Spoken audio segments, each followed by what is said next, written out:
Welcome to the Rising Entrepreneurs Podcast, where we feature top founders and entrepreneurs and their journey. Now, let's get started with the show. Dr. Jeremy Weiss here, founder of InspiredInsider.com, where I talk with inspirational entrepreneurs and leaders. Today is no different. I have Jake Finkelstein of 10cube.co. Jake, before I formally introduce you, I always like to point out other episodes people should check out of the podcast. Since we are in EO, I had Vern Harnish on the podcast. He's the founder of EO. He wrote Scaling Up. That was a great interview. Also, another favorite guest and book was Gino Wickman, who wrote Traction, who started EOS.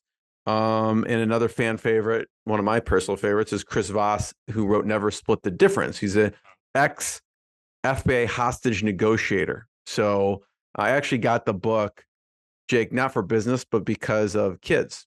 And I was like, I need to be able to better negotiate with my kids and get them out the door when they're not listening to me. So that's why I got the book. But that many more on InspiredInsider.com. This episode is brought to you by Rise 25. And at Rise 25, we help businesses give to and connect to their dream 100 relationships and partnerships. And how do we do that? We actually help you run your podcast. We're an easy button for a company to launch and run a podcast. We do the accountability, the strategy, and the full execution. And Jake, as an agency owner, has been started multiple agencies, and just like agencies work with the magic elves that work in the background to make sure the host and it makes it look easy for the host and the company. For me, the number one thing in my life is relationships. I'm always looking at ways to give to my best relationships, and I found no better way over the past decade to profile the people and companies I most admire and share with the world what they're working on. So if you've thought about podcasting, you should. If you have questions, go to rise25.com. I actually have many episodes I've done on Inspired Insider that walk through a lot of things, like the 5 different types of episodes every podcast should create. How do you name your podcast, and every other question that we've gotten, so you can check those out. And without further ado, I'm excited to introduce Jake Finkelstein. He's the founder and CEO of 10cube. You can find them at 10cube.co. And 10cube creates advanced technology for modern marketers, and he'll go into what they're doing and how kind of his agency journey has evolved to what he's creating now. He's a really accomplished serial entrepreneur and revenue marketing expert. He cut his teeth in the entertainment business before founding 2 successful marketing agencies. And his past client experiences include, but is not limited to, Lenovo, Citrix, Dollar Tree, Toyota, Duke University, and many, many more. Jake, thanks for joining me. Jeremy, thanks so much for having me. It's an honor and pleasure. I'm really, really interested to hearing your evolution as an agency owner and what lessons you brought from each of the past one to this one. But let's just start with, tell people a little about 10cubed and what you do. Great. So 10cube is a marketing technology firm. As you mentioned, we create advanced technology for modern marketers. The first product that we've brought to market is a all-in-one digital marketing platform that helps our clients accelerate revenue growth, decrease costs, and increase speed to market. So we've done a lot of work around creating a library of tools, resources, and prepackaged services that allow us to live up to that promise. And we work with clients across industries, have good stories to tell in B2B software as a service and manufacturing, as well as a couple of others.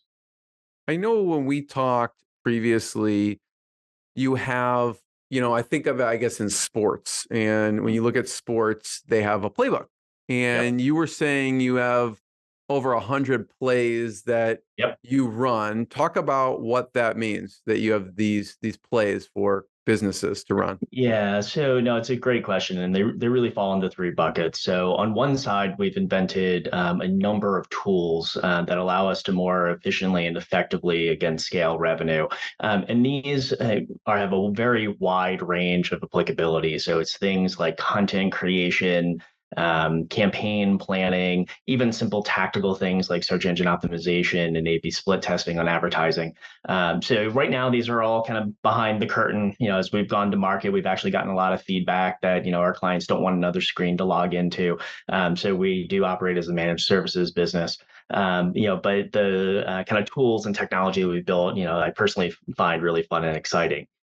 Second bucket is we have pre-packaged campaigns. So this is where the verticalization strategy that we have is really important. Every time that we run a play, so whether it's a email program or a digital advertising program, we learn and we get better because we're constantly testing our hypotheses and leveraging that data in a recursive learning standpoint. The third way is actually the data that we're creating. So, this is primary data that's built off all the different campaigns that we're running across all of the industries and just makes what we're doing that much more effective and efficient. Talk about feedback. I mean, we'll talk about, the feedback that you've gotten that got you to this particular agency and what you learned from the last, but what are some of the, as 10 Cubed evolves, what are Mhm. some of the feedback you've gotten that helped you shape what you're doing now? Yeah, no, it's a great question. So I'm a huge believer in the customer development process. So Steve Blank, if you're familiar with Four Steps to the Epiphany. Um, I think that you just got to go out and ask all the dumb questions and get all the right answers. And that's really how I've started every business, including 10 Cube. So, had this idea around building technology that was going to be more meaningful for marketers, went out and just said, tell me all the reasons why this isn't going to work. And what I kept hearing again and again and again is that they prospects were frustrated with the tool set, that they oftentimes felt underwater, that they were under resourced, and they really needed ways to more efficiently and effectively kind of do what they're challenged to do, particularly when you're dealing on the smaller side of the market. So think like 1 million to $10 million a year in revenue. They have big goals, they're ambitious, but the tool set doesn't always scale to where they're going. But if you look at kind of the fastest growing businesses in the world, they have these tools, they have these data sets, and we're really trying to bring that down market. So the problem set really is around accessibility a lot of the times. And the feedback that we've gotten from the tools that we're creating is that we actually move really fast, and our clients really like that, even if they don't always understand, how some of the magic is actually happening. I was watching a video of you from over 10 years ago.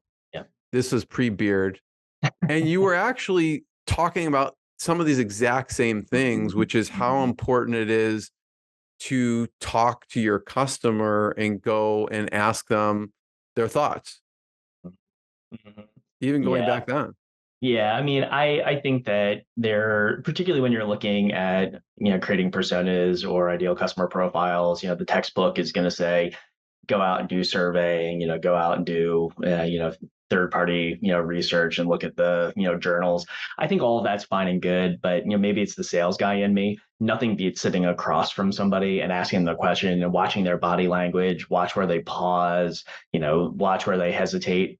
I think all of that is enormously useful and tells you a lot about where their real pain points are, and especially when you're dealing with folks that may not be as sophisticated as you are in the subject matter because they don't know what they don't know. And you can just learn so much by exploring questions in a real hands-on way, even if it's not quite as scalable as something like a survey. Talk about what you learned from your previous agency, Method Savvy. I know you Yep. had a couple. What Yep. did you learn from Method Savvy that you now bring into 10 Cubed? Oh, geez, how much time do you have? There's tons of lessons there.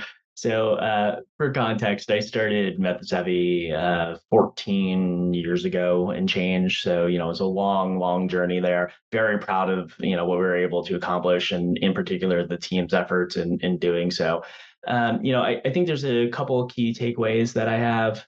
One is that it's very different running a business that has scale versus a business that is getting to scale.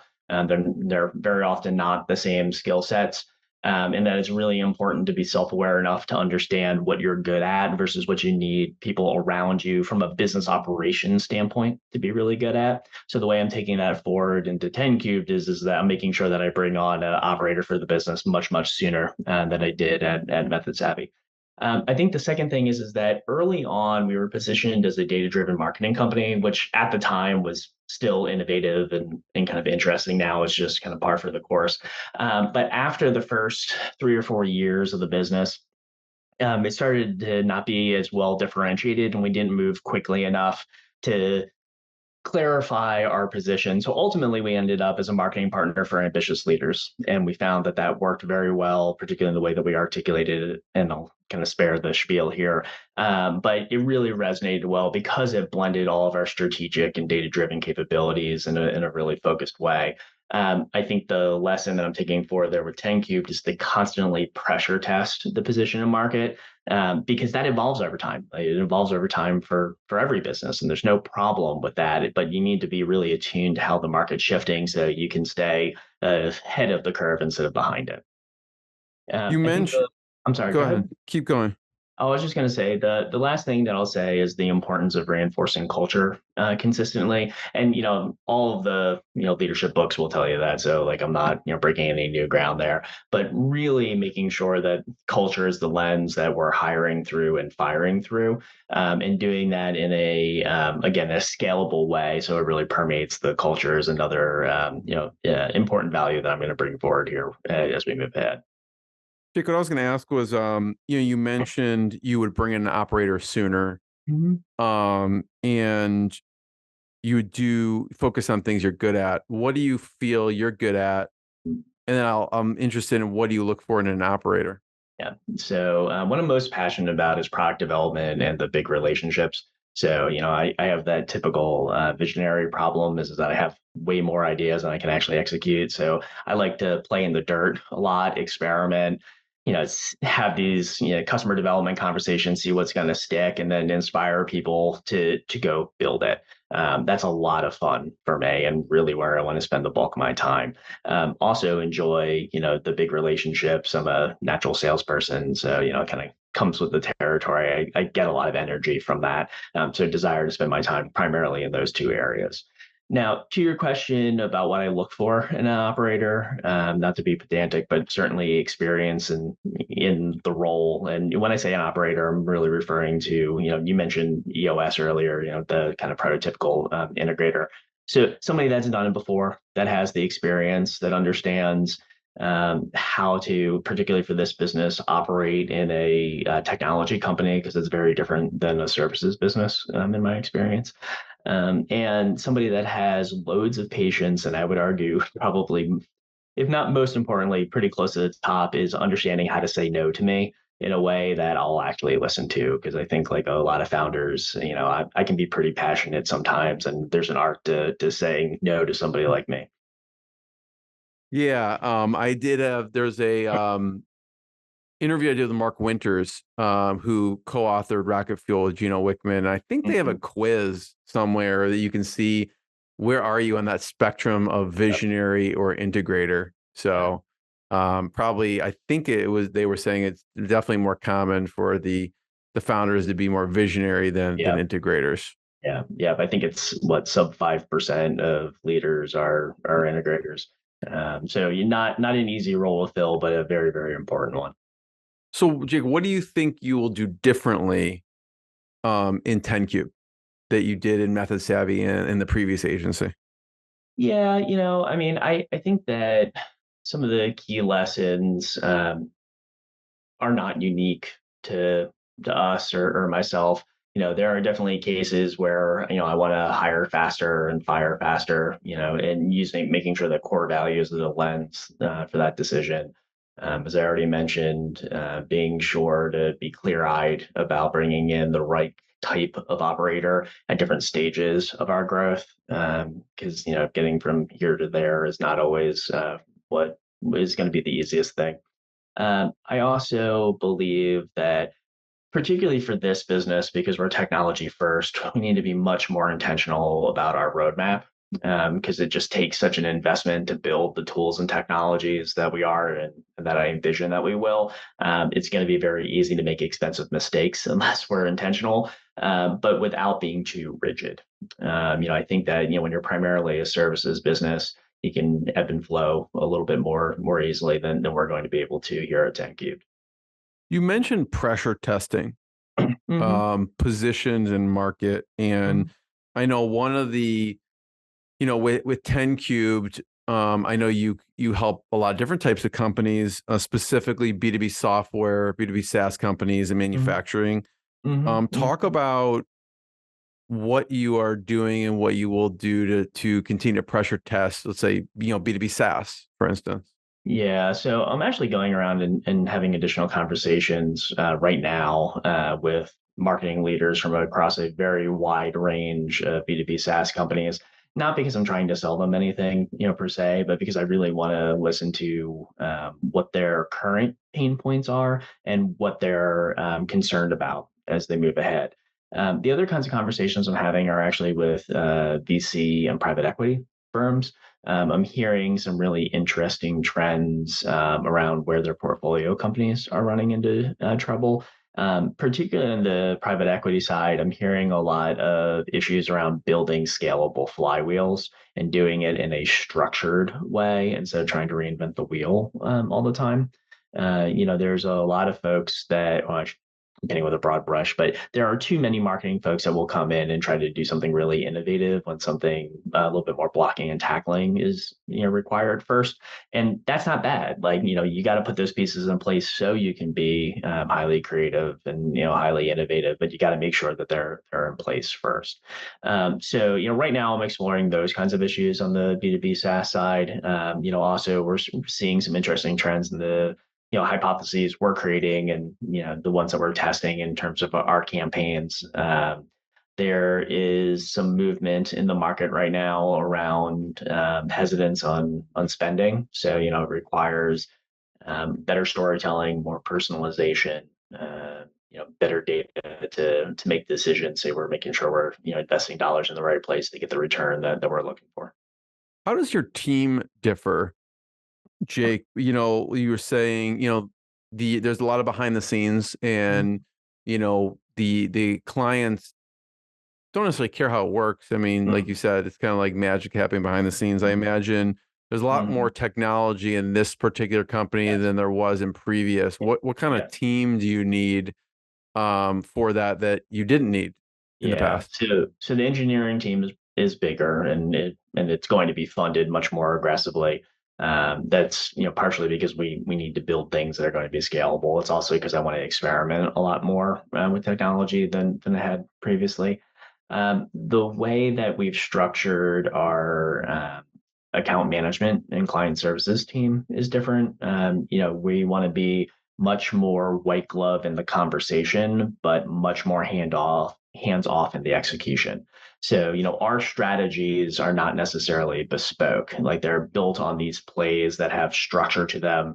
They have standard operating procedures because we know that they work. That doesn't mean that we can't be innovative on top of them. We want to always test the 20% at the top.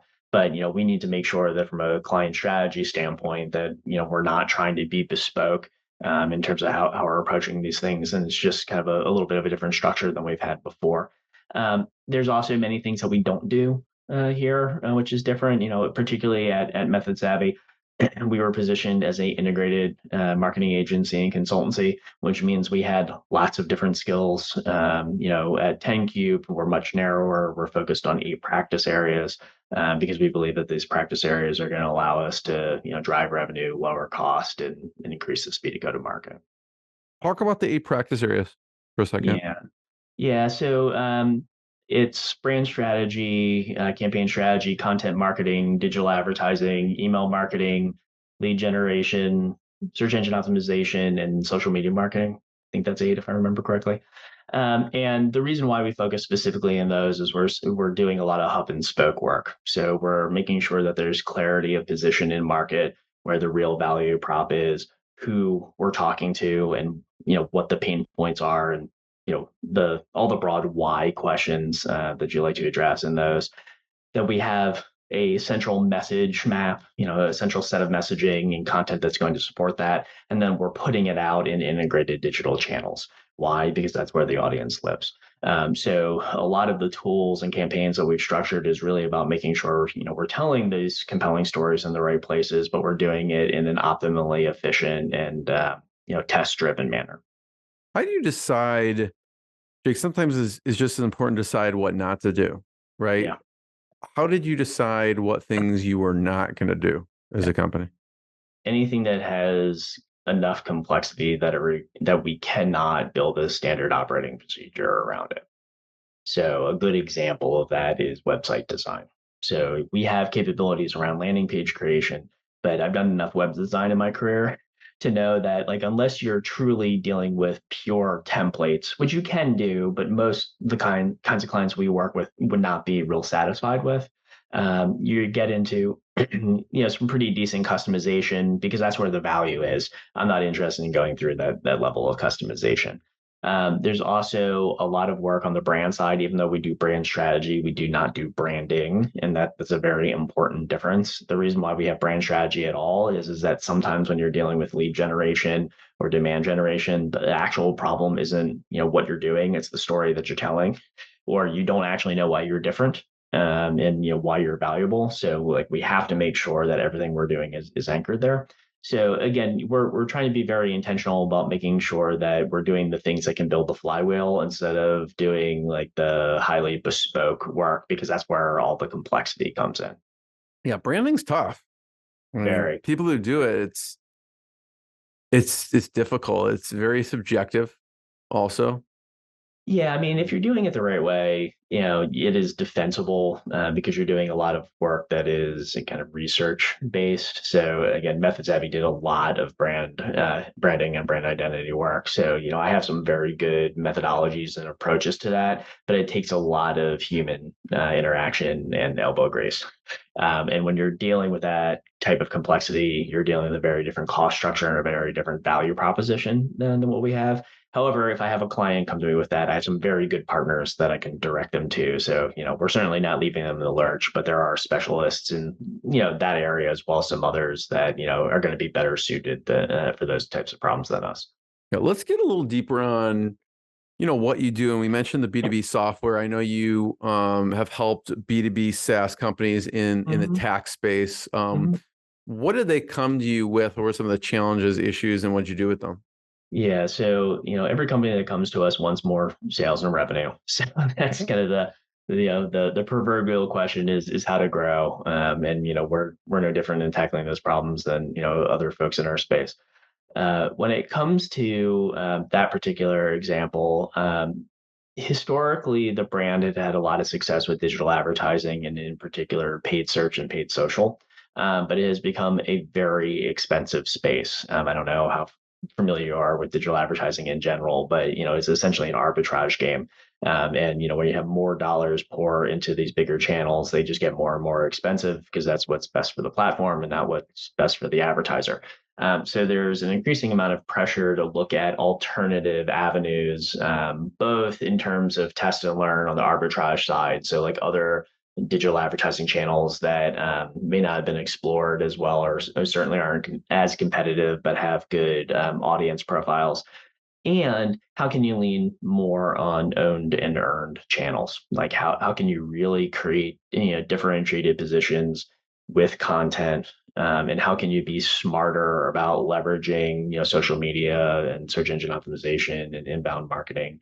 In ways that are going to lower the cost per lead or cost per transaction. So, without getting into nitty gritty detail, some of the tools and resources that we're using in order to do that's really been kind of the focus of that particular program, but also, a number of programs like it. And then how does it work behind the scenes? You were mentioning kind of the concierge. Is it um, your team is actually helping them use the platform or your team is using the platform or a combination? Yeah, so our team right now is using the platform, and that's very intentional. The initial plan with this particular product was to make it a user-focused software as a service platform. And what we heard back is that the users, which are typically the marketing managers and the organizations, were already busy enough and didn't want to learn another tool to use at this point. So the way that we treat our account managers is really as client strategists. So they sit with them, they understand the pain points, the needs, they have training and skill set around marketing and digital marketing in general, and how you can approach some of these problems. Then we'll come back and with our internal managers, we'll say, okay, what are the right tools? What are the right plays in the playbook that we're going to use for this? We get approval on it, and then we'll go and we'll run them. So from a client experience standpoint, it's pretty easy. We have one 30 to 45-minute meeting, with the client per week. They get consistent reporting and things go well as long as we're doing our job correctly. In the longer run, in the longer term product roadmap, we do have products that are going to be user facing in the end. We're already starting to develop those, but in terms of this first product, that's how it's structured. I'd love to hear your thoughts on team and Mhm. onboarding team members, right? I mean, they're so important. They're talking back and Yeah. forth to your clients on regular calls to your clients. They're maybe doing strategy. They may actually be doing strategy and Yeah. doing some of the, behind the scenes work. What do you do when you're onboarding new team members? What's that process look like? Yeah. A great question. And I'll be the first to admit that I haven't always been great at this over the years. So there's a lot of hard learned lessons and of what to do right and what to stay away from there. At 10 Cubed, we do a couple of things. So first is we make sure that for the first 2 weeks, there's no client interaction at all. So if they happen to be client facing, we want to make sure that they're focused on internal processes and procedures, that they're learning all the plays in the playbook. If they're less technical, how the more technical items go. If they're more technical, how to deal with people, all this kind of fun things. Then we'll kind of slowly bring them into client conversations. So we'll have them, be involved in some of the weekly meetings just to hear the context of the conversations and the kind of pain points or questions that'll typically come up. So even if they have a non-client facing role, I think that's important to have that type of exposure. And part of our kind of ongoing process is to make sure that like they can continue from time to time to have that kind of exposure just to stay close to the clients. The other thing that we do is focus a lot on our core values. So we spend a lot of time talking about, why we're here, what we're doing, why we're actually doing it. And the entire onboarding process takes about a month. And then at that point, they can kind of be off to the races and actually doing the work. What are you mentioned there have been learnings, mistakes, whatever you want to call them. Yeah. What's an example of one of those that you definitely afterwards put a better process in place because of it? Yeah, so a number of years ago, and this is nobody's in particular fault. It was a blind spot, as typically happens in many growing organizations. You hire when you have pain, right? Like you have needs, particularly in a services business. Like you don't want to overstaff because that gets you into cash flow trouble, and you might have to do layoffs, and that's terrible. So you wait basically as long as you think you can. And, by the time you open a position, it takes 2 to 3 months to hire somebody and get somebody onboarded at all. So, in this particular instance that I'm thinking about, we hired somebody and started bringing them into client meetings their second day. And they had no idea what was going on. Like they felt a lot of pressure to participate. And ultimately, the individual I'm thinking of resigned on day 4. We very quickly learned from that, and we're like, we cannot throw people into these roles, even if the intent is just to have them listen. It's uncomfortable. Now, one of the other interesting things that we learned coming out of that is that we swung the pendulum too far the other way.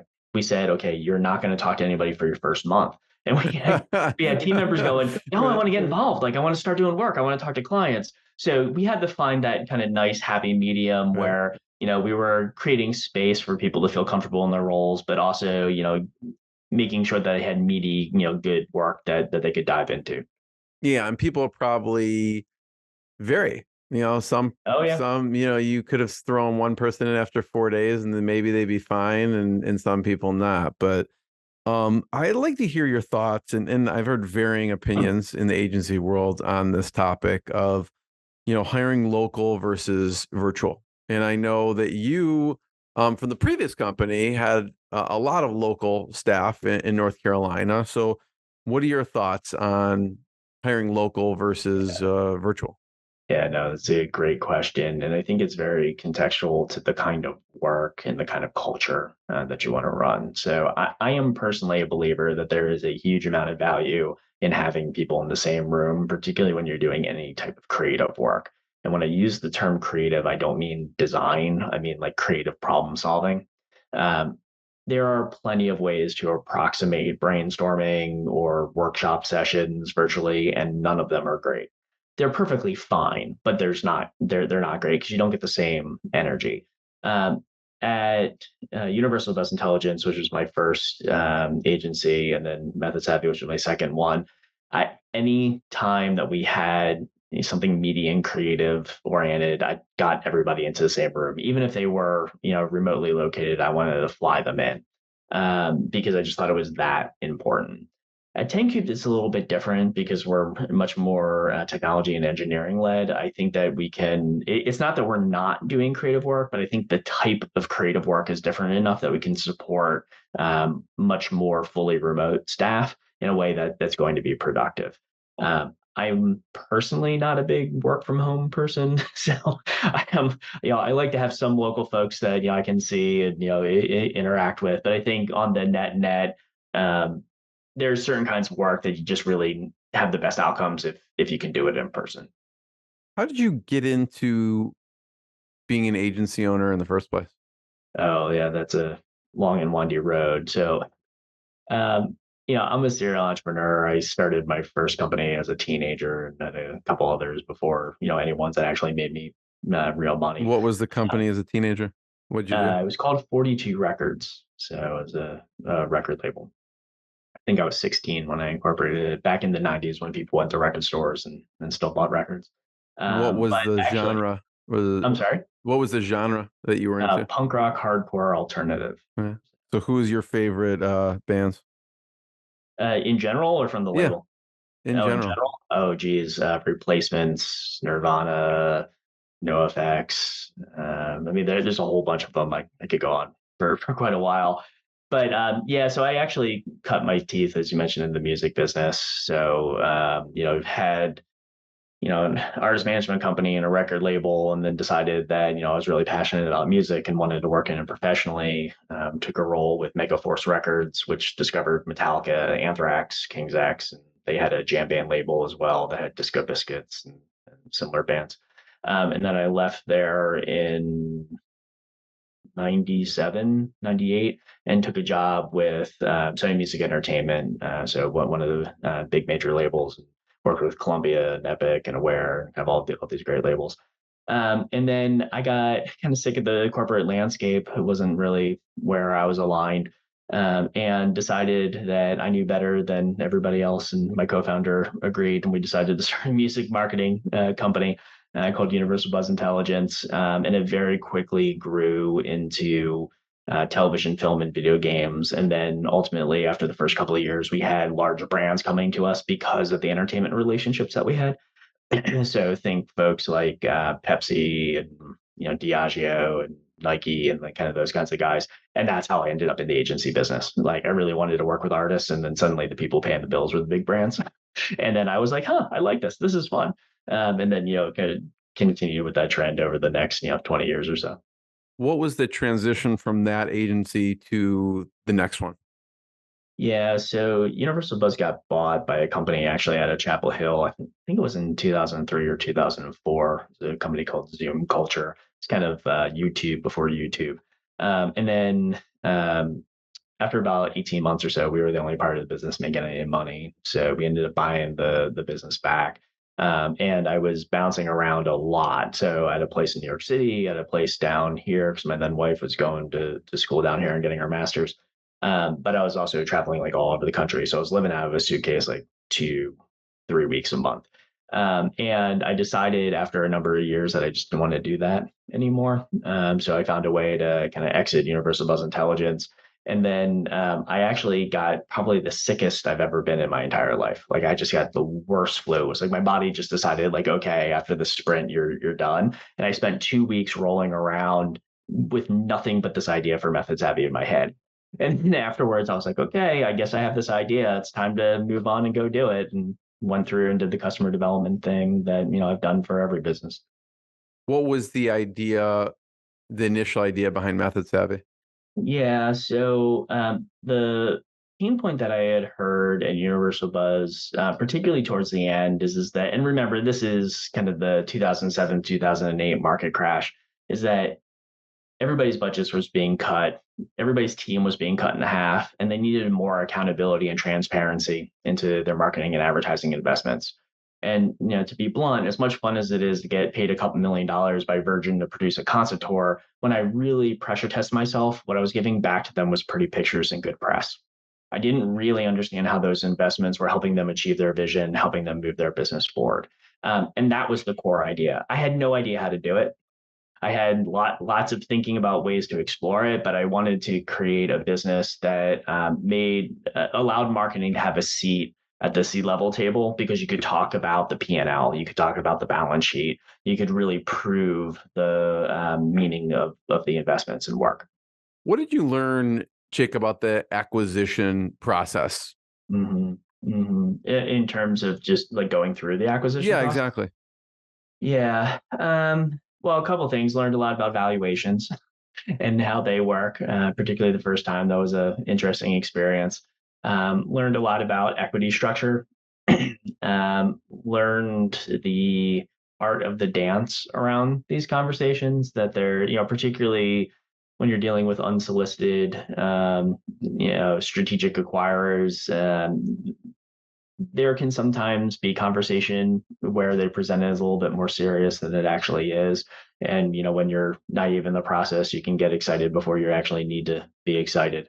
Um, Learned a lot about how to have conversations with existing investors as well, and making sure that their needs and interests and wants are protected, because they are, at least partial owners in the business, and you got to take care of all the stakeholders, regardless of what, one or, maybe a couple of stakeholders actually want. So, it's a complicated but enjoyable process. I think, for me at least, it was a little hard to learn on the fly because I didn't have a lot of training in it, but ended up on the other side pretty well. We talked about B2B SaaS a little bit. I want to talk about manufacturing for a Mhm. second. Yeah. And you worked with a package manufacturer, Mhm. and Mhm. I'd love to hear were they coming to you for, and what did you do with them? Yeah, so that was an interesting assignment, and kind of taking a step back for a second. What I really love about manufacturing in general is that it tends to be a laggard industry. So you can go in and do a lot of really great, meaningful work very quickly. Not because they're dumb, not because they haven't paid attention to this stuff, but it's because where the industry is, you can differentiate very quickly just by putting into place some of these advanced tools and campaign structures. So that's exactly what we did with the packaging client. So the initial pain point was around their e-commerce structure. So they had moved into B2B e-commerce, which is a fast-growing segment of the industry, and they had never done it before. The company had been around for decades, and they had their standard operating procedures that involved a lot of people that there was opportunity for efficiency around, and we were able to work with them to understand the efficiency of their process, how to better position themselves on the website, how to really do cross-sell upsell programs in a meaningful way. Yeah, because a lot of they had a smaller group of customers that were driving a significant amount of their revenue, but they were still kind of underselling to them. And then ultimately we put into place an account-based marketing program that supported that as well. So, it's kind of a fun adventure for us to go through and understand, how their, systems were structured, and the ways in which, we could apply, some of these more advanced techniques to help them achieve their goals in a meaningful way. I love what you said there, Jake, about laggard industries. Like you said, there's sometimes it's just maybe more regulated. I mean, there's a variety of Mhm. reasons why that could be. And I find there's a lot of opportunities in that. I mean, I've recently went through some real estate stuff, and it's like they're not even using DocuSign. I mean, Yeah, it's insane. yeah. And there's probably reasons why, because of the regulations, but there's also a lot of opportunity there. What are some of the other industries you think of as like they're kind of lagging behind a little bit? You mentioned manufacturing. What are some other ones that Yeah, I mean, come to there's a mind? number of them. I mean, on the more regulated side, pharmaceutical is, a typical example. I'm really interested in the agricultural space. I personally have some experience there. 10Cube has not done a lot of work in that space as of yet, but it's another industry that, much like manufacturing, it has done really well from a sales team standpoint, but hasn't built broad technological digital marketing infrastructure. So it's an opportunity for those brands that are making those investments to really change the game within the industry. So I think that's an interesting one. I think equipment is another very interesting industry, kind of quasi manufacturing, but I'm thinking more like fleet management, type of industries. Because again, like any industry that tends to be more sales led than marketing led tends to be laggards in my experience. So when you can go in and say, marketing is sales at scale. So if you can put these kind of structural pieces in place, it makes your sales, 10x performance, and you can just put the blocking and tackling in place in order to do that. Then you create huge wins, for your clients and across the industry. Jake, I have one last question. Sure. Before I ask it, I just want to point people, they can check out 10cubed.co to learn more about what their company is doing. And you can poke around and see everything from the resources to the platform. My last question, Jake, is about, software and resources. Mhm. What are some of the, as an agency owner, technology owner, what are some of the softwares you like to use and Mhm. or resources? Yeah, I'm a huge productivity tool nerd. And so, like anything I can do to automate anything or get real organized, I just love. So, my typical tech stack is HubSpot. I'm a big fan of that platform, particularly the sales and marketing cloud side. I love Things. I'm a Mac guy, so it's a good and kind of getting things done oriented tool. I'm a big Notion guy as well for note taking. Notion can be pretty complex if you want it to be because it's very customizable, which I enjoy. You can also use it in a pretty turnkey, easy way if you prefer to. And then there's a bunch of tools that actually we or I have built kind of behind the scenes that allow us to do content marketing and or content creation, content calendaring. I'm a big SEO nerd as well, so some good keyword research and kind of topical research, but none of those are public outside the organization. Yeah. What about from a productivity tool standpoint? What do you use? Are Mm. there apps or on your phone or your computer or Yeah, so software? things in Notion are the two that I use the most. I also will use a Pomodoro timer. Um, we do time tracking, not because we're, billing back to clients, but I just like to know where we're spending time, myself included. So I use Harvest for that, because I think it's a pretty easy way to track time without getting into the nitty gritty. But those tend to be the big ones. Oh, I guess the other one is I'm a Google Workspace person, so all the Google apps there make my day quite a bit easier. Jake, I want to be the first one to thank you. Thanks for sharing your journey. It's always a crazy winding road for people. I appreciate it. So people can check out more at 10cubed.co and more episodes of the podcast. Great, Thanks, Jeremy. everyone. Thanks so Thanks, much. Jake. Appreciate it. Thanks for listening to the Rising Entrepreneurs Podcast. This episode is powered by Rise 25. Please subscribe and check out future episodes.